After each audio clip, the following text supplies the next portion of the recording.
born Britisher who was Roger Casement, he or she would reply something like, "Oh, he was the Irish traitor that we hanged in the year 1916. Ah, well, there's a lot more to it than that.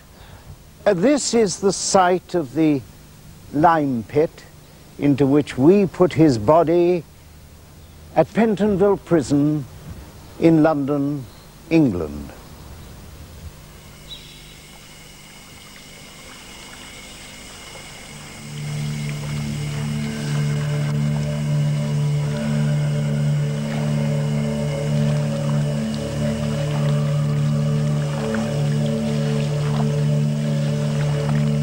Joseph Conrad was a great writer of the English language. He was also a formidable sea captain.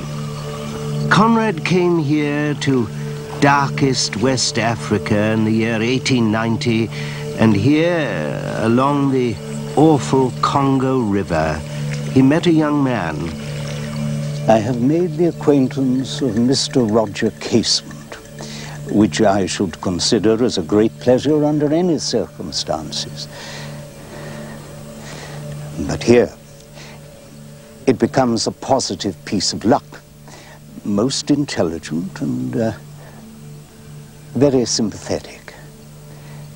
He's a Protestant Irishman, pious. But so was Pizarro. I've seen him start off into an unspeakable wilderness with a crook-handled stick as his only weapon and 2 bulldogs at his heels. After a few months, I've seen him come out again, little leaner, little browner, with his stick and bulldogs, and quietly serene, as though he had been for a stroll in the park. He could tell you things I've tried to forget.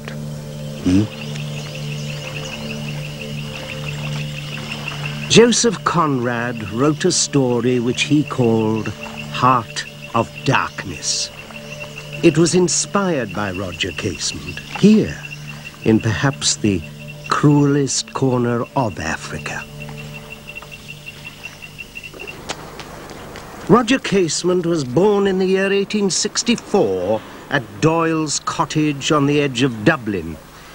But at the age of 10, he was taken to live in this Antrim Glen, which is situated in the ancient Irish province of Ulster. His family was lightly connected to the Protestant ascendancy. That is, the largely British-Irish ruling class that was planted, that is the wretched word, planted on the island of Ireland to rule, and if necessary, which it often was, to suppress the native Irish people who were Roman Catholics.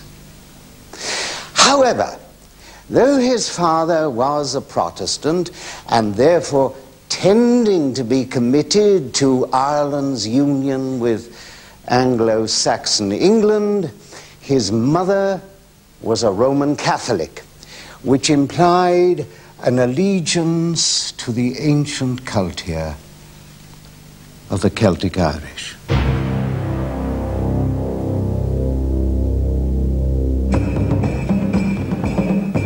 Roger Casement's relative ascendancy privilege, in this case an uncle, enabled him to become a purser on an Elder Dempster ship which traded with West Africa. Soon, at the age of 20, in the year 1884, he moved to a job under the famous explorer of Africa, Henry Stanley, the searcher for David Livingstone. One colleague here in West Africa described Casement as good chap to have near. where situations were often critical. That is your English understatement. All around them, in this overheated tropical rainforest, was non-stop bloody murder. The natives called him Monofuma Casement, which African word means son of a king.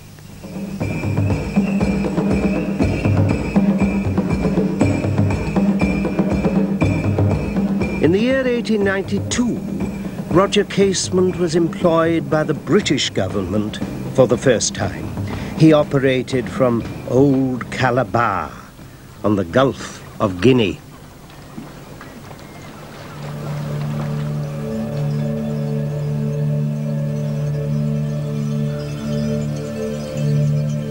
The whole vast area known as the Congo measured about 1 million square miles, and astonishingly, King Leopold II of Belgium had craftily maneuvered himself into becoming its virtual owner. Or, as Casement put it, the entire state has become, by a stroke of a pen, the sole private property of one individual, the King of the Belgians. By 1901, Casement was more than uneasy about His Royal Highness and his Congo. He reported to the British Foreign Secretary, Lord Lansdowne. The only hope for the Congo is that it must be subject to European public opinion, and not to the unquestioned rule of King Leopold, whose chief preoccupation is that autocracy should be profitable. Casement had discovered massive obscenity on behalf of the Belgian king.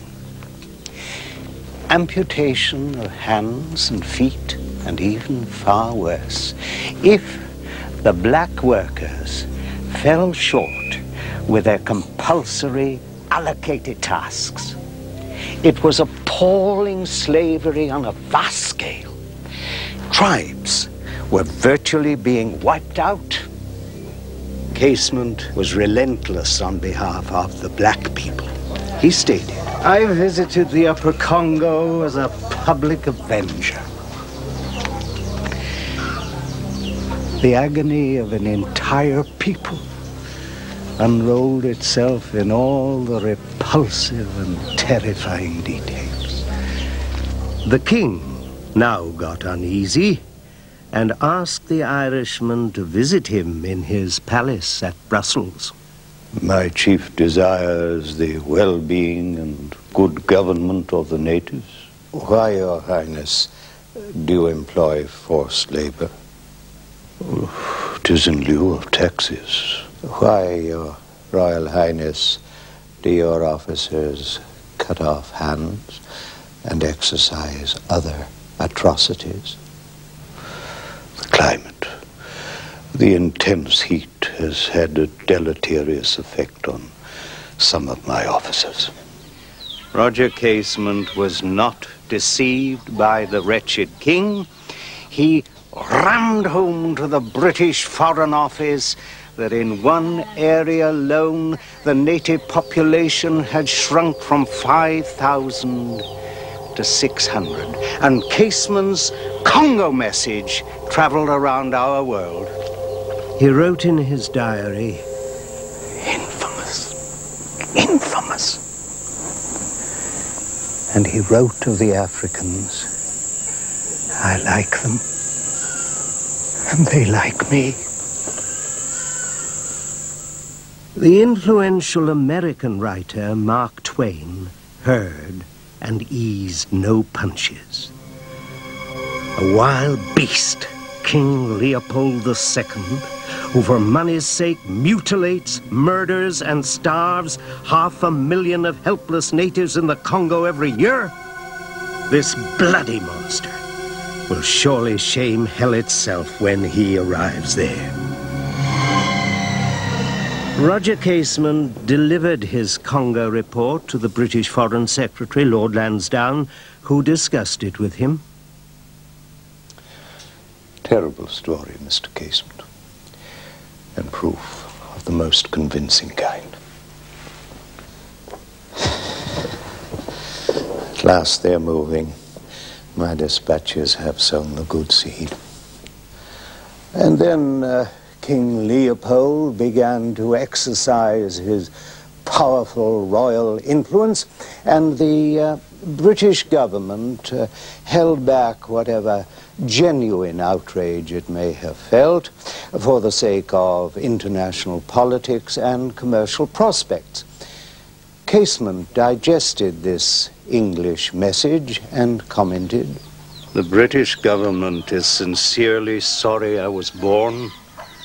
And he added prophetically, "They'll have to hang me." But one couldn't do better than be hanged in order to end that den of devils, meaning King Leopold and his mercenary lads. And when the British Foreign Office continued its careful diplomatic game, while blacks continued to be slaughtered, Casement exploded. "My blood is boiling! Is there not some extraordinary fate which seems to protect King Leopold? It sounds like he has a contract with the evil one." The King of the Belgians began to attack the Irishman formidably, who replied, "I do not care so far as my reputation goes, but I do care for the sake of the unfortunate people of the Congo." And then Roger Casement began to take fateful action. He began to move his emotional focus away from the wrongs done by the Europeans to the blacks of the Congo, to the wrongs done by the English to his own Irish people.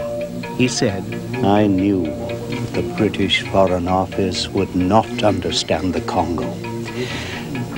I was looking at this African tragedy with the eyes of another race of people, often hunted themselves, whose hearts are based on affection and not on something eternally appraised at its market price." Casement was talking about the chasm that lies between the Celt and the Anglo-Saxon. Dangerous reality, as I myself know to my cost, and particularly dangerous, of course, for a servant of the British Crown. Casement then added, "The sufferings of the Congo is very near my heart. But the Irish question is nearer." What had he said about the Irish Catholic people as against the Protestant people of the northeast of Ireland, often hunted themselves? No words of mine can communicate the cataclysmic persecution that Britain has inflicted on Ireland over the past 800 years. Oliver Cromwell put it neatly. The Irish people, meaning the Irish Catholic people, can go to hell, or to the rocks of Connaught,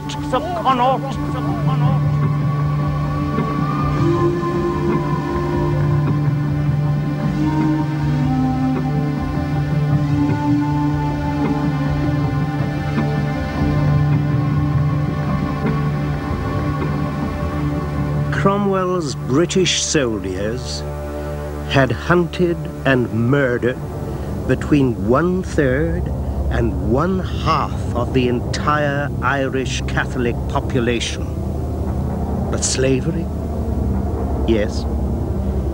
England had sent thousands of Irish men, women, and girls to the West Indies as virtual slaves. And much more recently, under English patronage, over 1 million Irish people had died of starvation, and well over another 1 million Irish people managed to flee to the United States of America. That was, and is, the essence of the so-called Irish question. And unlike most of his British government employers, Casement was deeply aware of these horrid facts. He addressed an English friend, Richard Martin. You know my view on Ireland well, huh? England has no right to insist that Ireland must adopt an English mode of life and to break Ireland on the wheel if she resists. But I cannot go on. It is hard to discuss these things with an Englishman, since he inevitably thinks that he is conferring an enormous benefit in anglicizing any country, whereas he may be working a great wrong. I feel so distressed at some of the shameful things done by England even recently to the Irish people that I find words inadequate. And then his English masters, in their kindly fashion, enmeshed him deeper. Lord Lansdowne informed him, His Majesty, King George V, is making you a commander of the Order of St. Michael and St. George. Casement tried to avoid receiving the award, but he knew that if he did reject it, his anti-slavery work as a British consul was finished. So he accepted the insignia, but he never, ever even opened a box.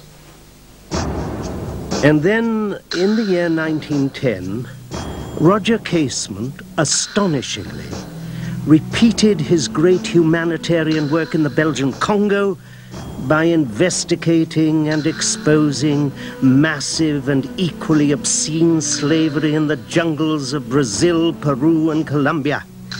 This time, the atrocities were exercised on the primitive Indians by a British concern named the Peruvian Amazon Company, with headquarters in the City of London. This Amazonian area was popularly known as the Devil's Paradise. It was the heart of darkness all over again. A raw bestiality was being perpetrated. From the bloody, sweaty Putumayo territory, Casement reported to Whitehall in England. I am full up with horrors. It is only the thought of these hunted, gentle Indians up here in the forest that keeps me going. The British Foreign Office responded in the same spirit as before. A new Foreign Secretary, Sir Edward Grey, communicated with the Irish hero. Oh, my dear Casement, it gives me great pleasure to inform you that the King has been pleased to confer upon you a knighthood. Cup of tea? But Casement was murmuring. The oppressors of the Indians are a handful of murderers who, in the name of a great association of English gentlemen, are the owners of so much gentler and better flesh and blood than their own, meaning the Indians. His agonized heart-searching was about the mentality of British imperialism. His was a monumental dilemma.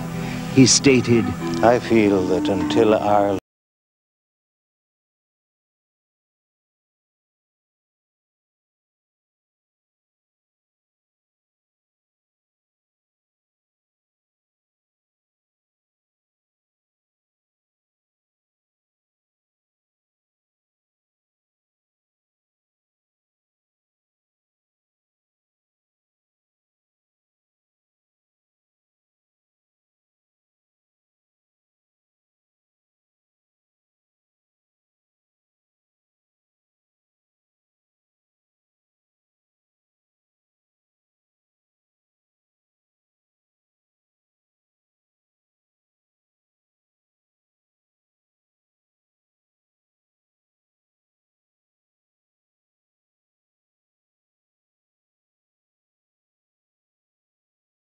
humanist E.D. Morel endorsed Casement's African and South American achievements.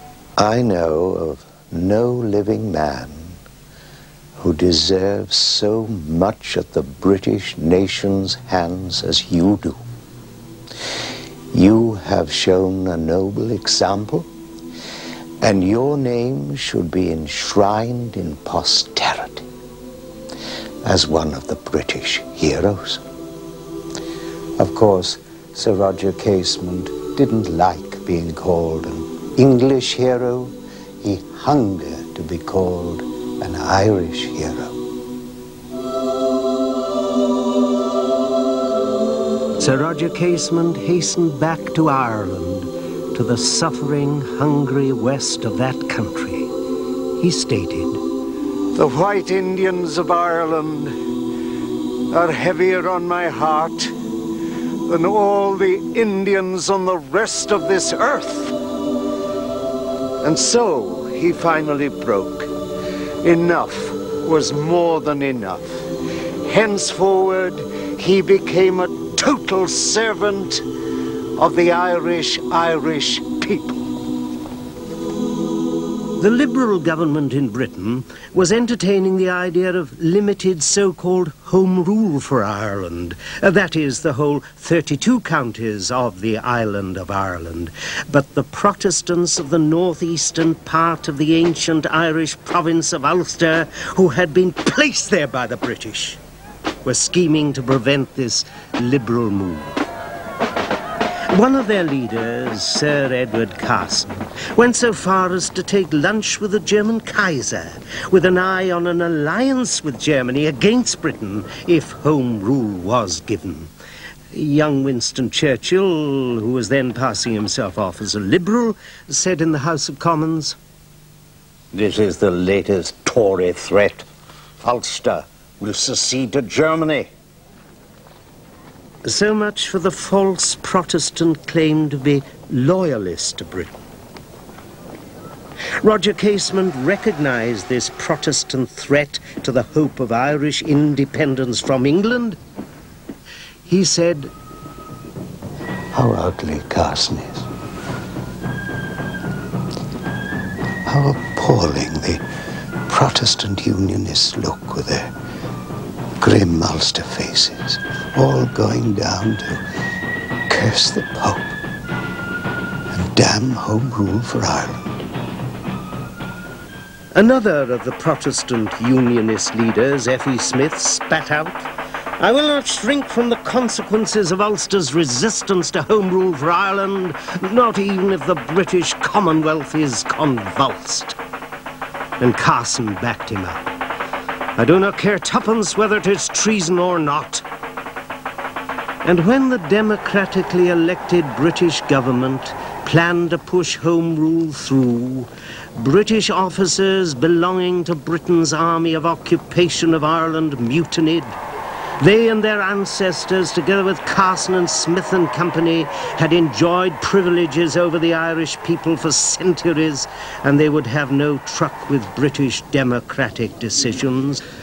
It was the eve of the 1914 Great War, and the weak British government climbed down. These were the new enemies that Roger Casement and his fellow Irish patriots faced. For Casement, it was one tyranny after another. King Leopold over the Congo, a British trading company over the Indians along the Amazon, and now the British over his own Irish people. The Protestants of the northeast of Ireland then formed a paramilitary organization called the Ulster Volunteers. Soon there were 100,000 of them, and Carson and Smith armed them with the wretched support of the British government. To counter this, Irish people in the rest of Ireland formed the Irish Volunteers with the opposition of the British authorities. And at the very center of this Irish recruitment and organization was Sir Roger Casement. This work for the freedom of Ireland was now his entire reason for living. And then, the 1914 First World War commenced. Casement had no doubt about the old Irish slogan, "England's difficulty is Ireland's opportunity to free itself." And he did not believe that Germany was necessarily the villain in the lethal disagreement. He knew very clearly that the pending appalling war was about wealth and power. He voiced his guiding principle. John Bull will want our Irish help, and it should be given only on terms that we get freedom here at home. And if we have the men armed, we can ensure a greater measure of respect for our claims.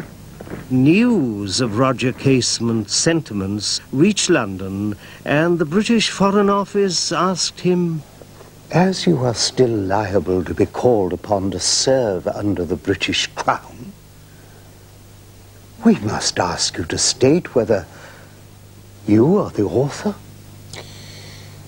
If Ireland succeeds with our proposals, it will mean an Irish resurrection, a free Ireland after centuries of slavery. And he added, but privately, "I must suffer, but my country, Ireland, can only gain from my treason. I am going, please God, to carry this fight much further than they think in Downing Street."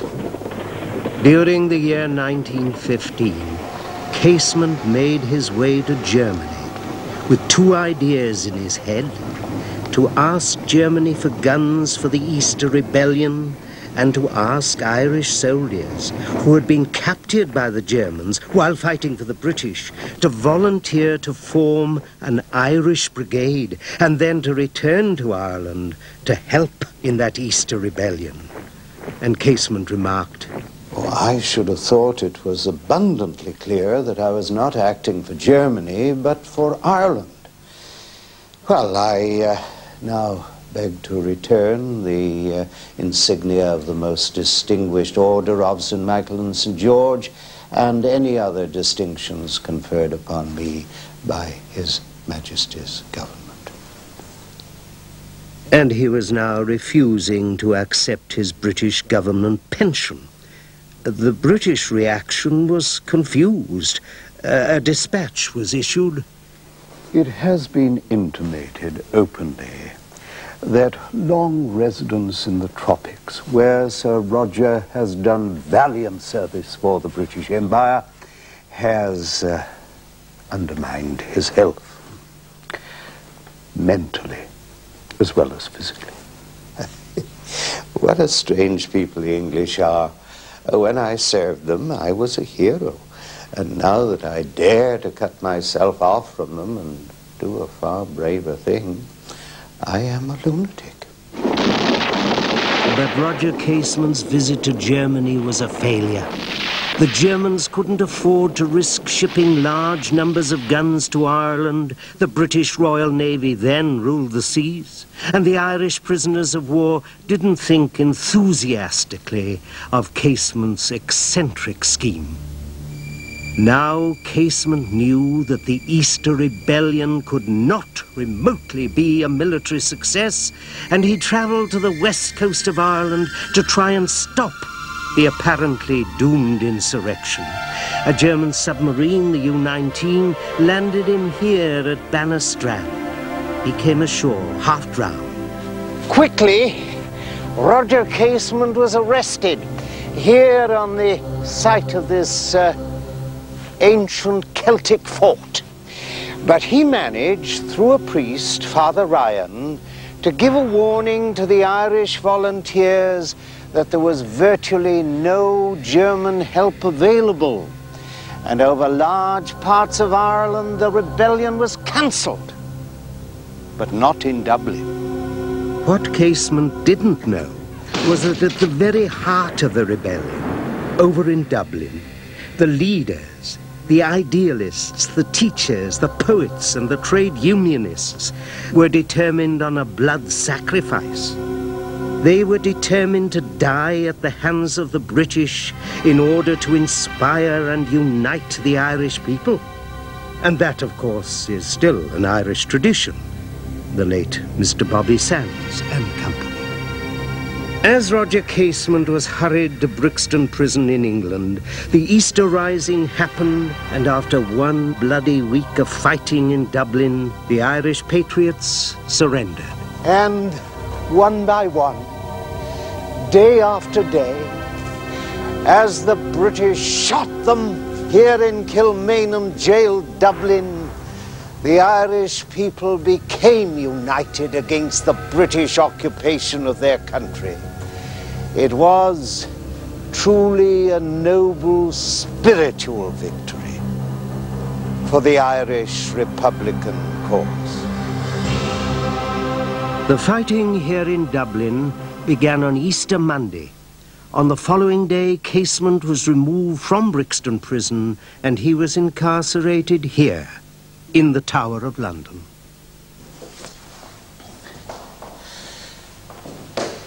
His cell was a verminous place. He was allowed no exercise. He became ill. He was denied legal advice, and he was not allowed to have visitors. And then he learned that he was to be prosecuted by the British Attorney General himself, who was, incredible irony upon incredible irony, Sir Frederick E. Smith, the same man who had helped to recruit and arm the Ulster Volunteers, and who had shown his true colours when he had treasonably said, "I will not shrink from the consequences of Ulster's resistance to Home Rule for Ireland, not even if the British Commonwealth is convulsed." F.E. Smith was the personification of the Irish people's enemy. He was arrogant and said to Scotland Yard police officers, "The trial of Casement must be in public, lest in after years we be reproached with having killed him secretly." And that was now the British establishment's cold determination, before the trial, to kill Roger Casement as soon as possible. Then the British authorities claimed to have made an invaluable discovery. While raiding Casement's home in London, they found his private diaries, and they began to assert that he was a homosexual. The British then went to astounding lengths to broadcast these extremely personal claims to everyone with any power who might remember the prisoner's great humanitarian work against slavery, and therefore feel compassion for him. Details of his alleged homosexual encounters were sent to the King of England, towards the President of the United States, and to the Pope in Rome. This action, F.E. Smith and Company felt, would guarantee the proposed hanging. Now, it has been widely argued by serious historians that the sexual details in the diaries were forged by the British Dirty Tricks Department. I don't know the truth, but what I do know is that the British Home Office officials concerned today have firmly forbidden me from examining the relevant police file. 77 years after Roger Casement's death, the British Home Office are at pains to hide the truth, the whole truth, and nothing but that truth. Casement had said, "To get me, to crush an Irish national movement, the British would commit any crime today, as in the past." But then, to Roger Casement's assistance, came some of the most inspiring spirits. Foremost was George Bernard Shaw, who spelt out the simple, invaluable truth. Almost all of the disasters that have made the relations of Ireland with England so mischievous to both countries have arisen from the failure of England to understand that Ireland is not a province of England, but a nation. Two sympathetic Welsh lawyers, Artemus Jones and J.H. Morgan, agreed to defend Roger Casement. They visited him in the Tower of London. You understand, Sir Roger, that you are being charged with high treason, and that the penalty, if you are found guilty, is death. I should be glad to die 1,000 times for the name of Ireland. At the Old Bailey in London, the British Attorney General F.E. Smith, recently guilty of treason against Britain on behalf of the Protestant ascendancy people within Ulster, began his prosecution of Sir Roger Casement. The prisoner is charged with high treason. The law knows of no graver charge.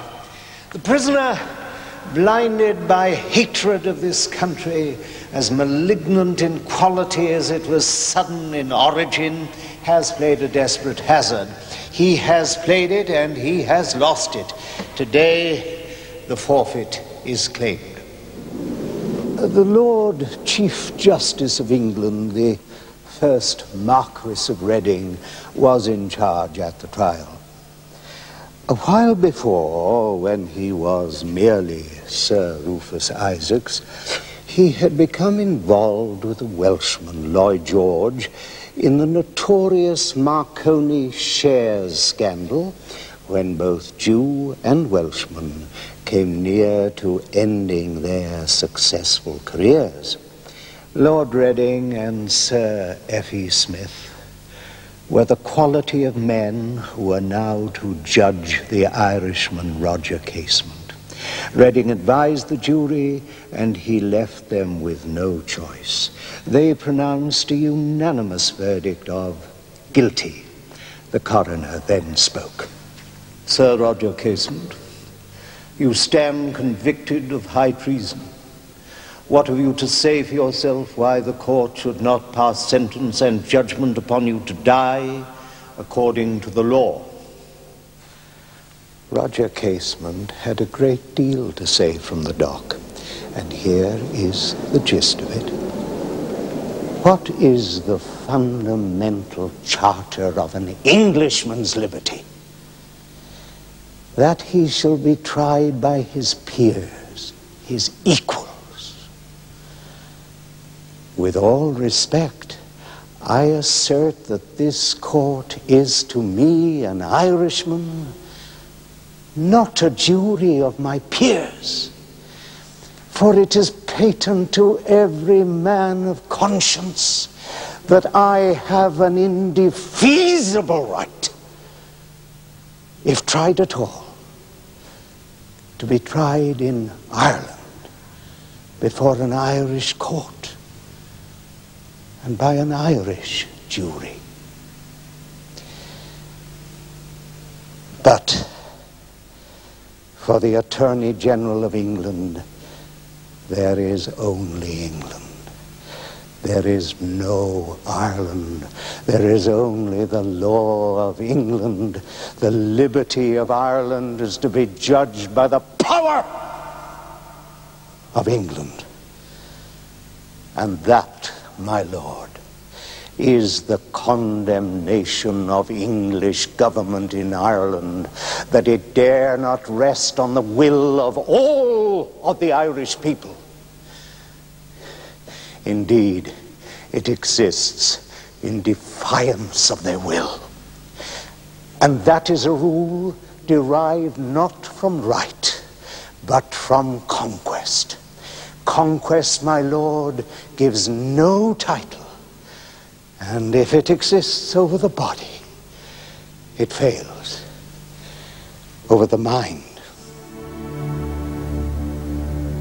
Ireland has seen her sons, aye, and her daughters too, suffer from generation to generation, always for the same cause, meeting always the same fate, and always at the hands of the same power, England.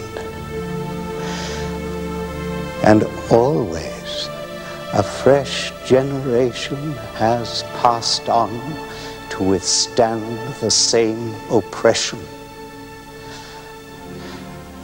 The cause that begets this indomitable persistency, the faculty of preserving through centuries of misery the remembrance of lost liberty.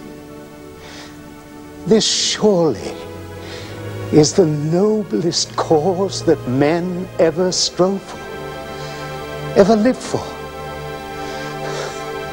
ever died for.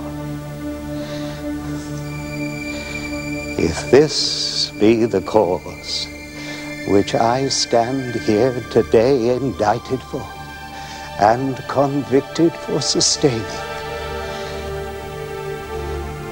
then I stand in a goodly company and a right noble succession. Lord Reading, sometimes Rufus Isaacs, pronounced that you be taken hence to a lawful prison, and thence to a place of execution, and that you be there hanged by the neck until you be dead. And as his lordship ended with, And may the Lord have mercy on your soul.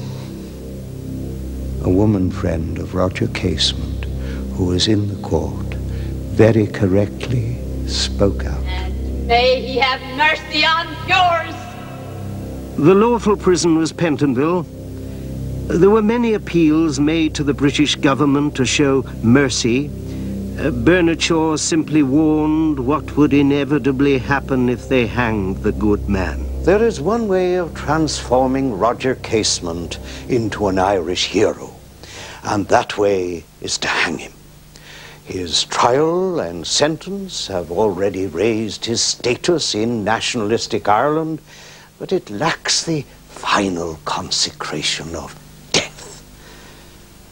We urge you very strongly not to effect that consecration. Amongst the mass of appeals to save his life from around the world, the most moving for me came from the Negro Fellowship League in the United States of America. It was addressed to King George V. We feel so deeply grateful to Sir Roger Casement for the revelations he made while British consul in Africa, touching on the treatment of the natives of the Congo. And these black people of America quoted the Englishman William Shakespeare to His Royal Highness. The quality of mercy is not strained. But they were sadly addressing someone less sensitive than themselves. And anyway, there was not a remote chance for Roger Casement. His two grim enemies, Attorney General F.E. Smith and soon to be the first Earl of Birkenhead, and Sir Edward Carson, were now both members of the British cabinet. No chance at all. After deep thought in Pentonville prison, Roger Casement converted into the Roman Catholic faith, leaving behind the Protestant ascendancy. As he moved towards his end, he said, "It is better that I die thus on the scaffold. It is a glorious death for Ireland's sake. Now, if it be said that I shed tears, please remember that those tears came not from cowardice, but from sorrow. You see, I have never consciously hurt any human being. I have always been compassionate for the grief of others. Roger Casement took his first Holy Communion. The priest, Father Carey, said, He feared not death. He marched to the scaffold with the dignity of a prince. He towered straight over all of us. The executioner, whose name was earlier stated, he appeared to be the bravest man it has fallen my unhappy lot to execute.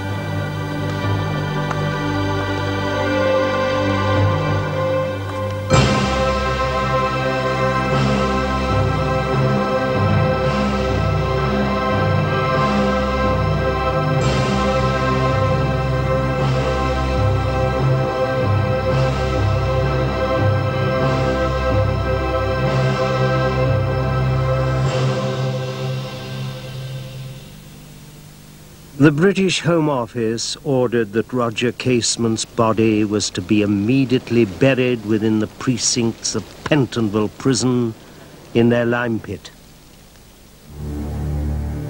During the year 1964, the British government, after many refusals, agreed to release the remnants of Casement's body to the Irish people.